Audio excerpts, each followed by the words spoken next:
So I'm Matej Hoffman. I'm from the Czech Technical University in Prague.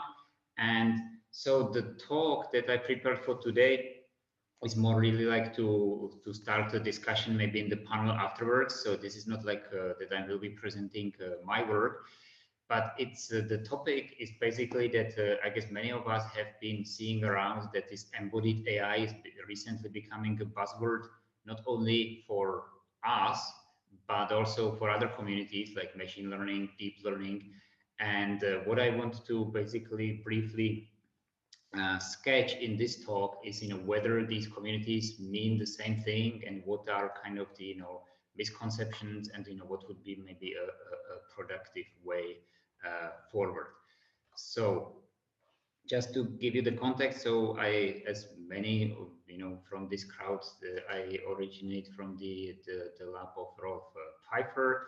This is the photo from 2012, so that's kind of like one year before I left and before, this was kind of the last years of the lab, and you may recognize some faces that are also with us today. So as here I don't need to preach to the choir.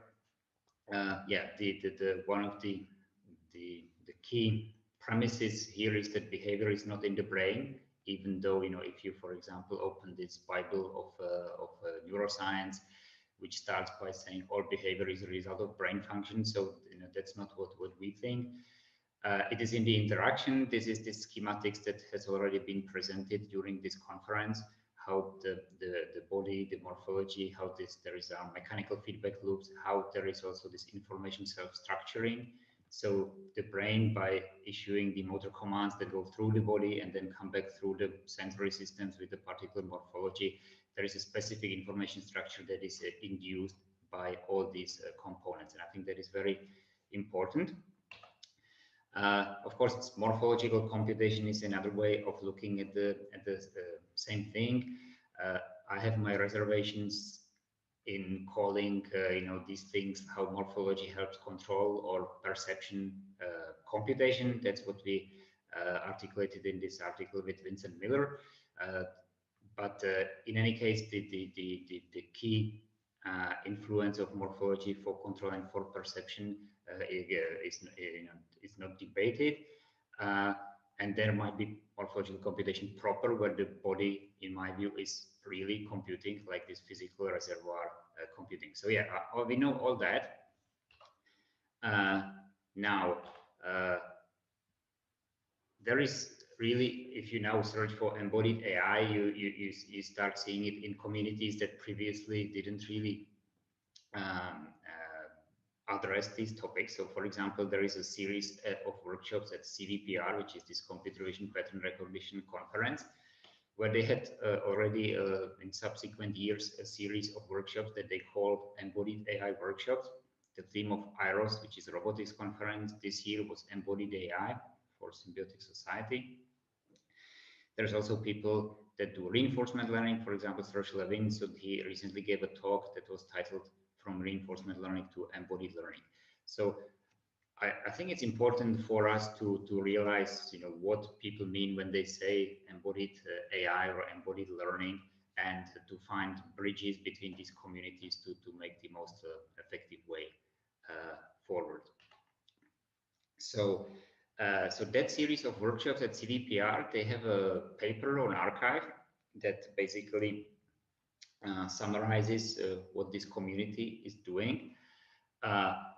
The tasks that they deal with are tasks like rearrangement, visual navigation, vision and language, audio visual navigation, sim-to-real transfer. And what they do is centered around a set of challenges, which are typically simulated environments where you can do these kind of tasks. So what is this embodied AI here? So you see these examples of the tasks. Here they contrast passive AI and embodied AI, where embodied would be, you have a simulated scene, like a house like a household where you need to close the drawer. So you need to move the simulated robot somewhere and open or close the drawer, for example. And these are examples from the other data sets and challenges that they have. So you see that it's a lot about navigation. It's typically like mobile robots in simulated environments doing some not very, let's say, dexterous manipulation tasks, but some rather high level tasks. They employ different architectures, so not only like end-to-end deep learning architectures, but also modular architectures, which is more like the sort of classical divide and conquer approach.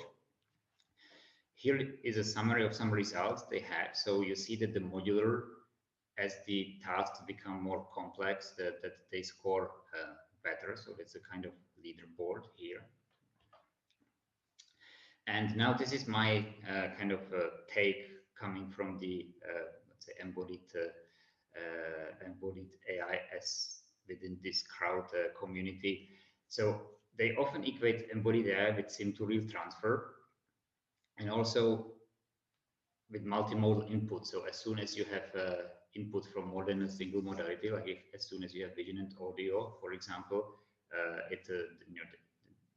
it's more embodied in their as they see it. Now, in my view, these tasks are still very weakly embodied and highly abstracted, and the interactive actions are not central to the approach, whereas they are central for what we take for embodiment. So here is the list of the challenges they have, and you see that like the first half of these simulated environments of these challenges, they do not feature these interactive actions. So basically, it's like somebody driving a vehicle around, collecting images and maybe other modalities, and that becomes then the data set from which you learn. So you cannot basically learn on the run or on policy. So I think this is a major limitation of why of the embodiment level in this sense. Okay. So Serge Levin is one, one representative of doing embodied reinforcement learning. So in this talk that he gave recently, and that is available online, he talks about offline reinforcement learning for embodied learning and how to make that effective. One of the options is pre-training and online fine-tuning. So what these communities would like to have are big data sets that allow for that. So they would like to generalize over tasks, over scenes, possibly even over robots. So which I think is a very ambitious goal. So we will talk about it a little bit later. You may have seen these videos where different robot arms, like a lot of robot arms, are trying to grasp something, or in this case, they are closing doors. In this particular scenario, there had to be a human that was then closing the door. No, they were opening doors, and somebody had to close the door so that they can try again. So that, of course, is not very efficient. So you can automate it in some ways. One way of doing that is learning different tasks simultaneously, such that the robot can basically reset the world himself. So, and as we know, in all these cases, the real world data is expensive. Yeah, so you need to basically bridge between different data sets. I think that's fine. Of course, this also relates to the talk of Jan Peters today, but I had very little time to sort of incorporate it. If Jan is still with us, then he can certainly speak to this. So this offline reinforcement learning, that's the summary from Serge Levin, provides a tool to reuse data in robotics. You can do that multitask learning to some extent, and yeah, this pre-training online fine-tuning seems to be a good combination where you have this. So this pre-training is on a data set where you cannot do interactive learning, but then you basically fine-tune it online. Now, what are the limits of this generalization? So, of course, we want to generalize across tasks and environments. The question is whether we can generalize across bodies. And so, for example, this seminal work by DeepMind, the Gato, seems to claim that that you can do that.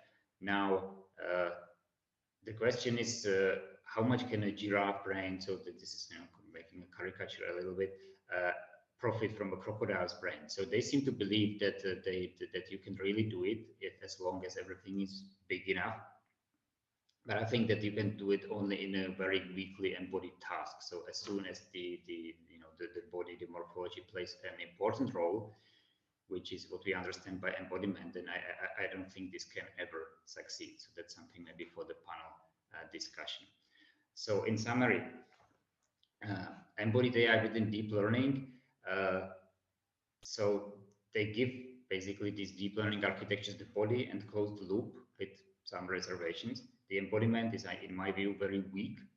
What is not exploited is morphology for control and for perception, and this information self-structuring, which you only can get through the body and by actively issuing your actions in the environment. So it's kind of these tasks as opposed to these tasks, we have all these examples that we all know, like the passive dynamic walker or this coffee bag gripper gecko, and all this morphology of the retina of an eye, of an insect eye, and etc. The compound insect eye.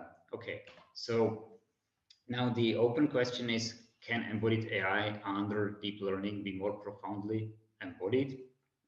So there are different opinion papers that were published recently. Fumia was looking into for example, how to match the timescales, which is certainly important. We had a contribution by Giacomo Indiveri here. So neuromorphic intelligence can certainly be something. Lessons from infant learning. This is another perspective paper that just came out.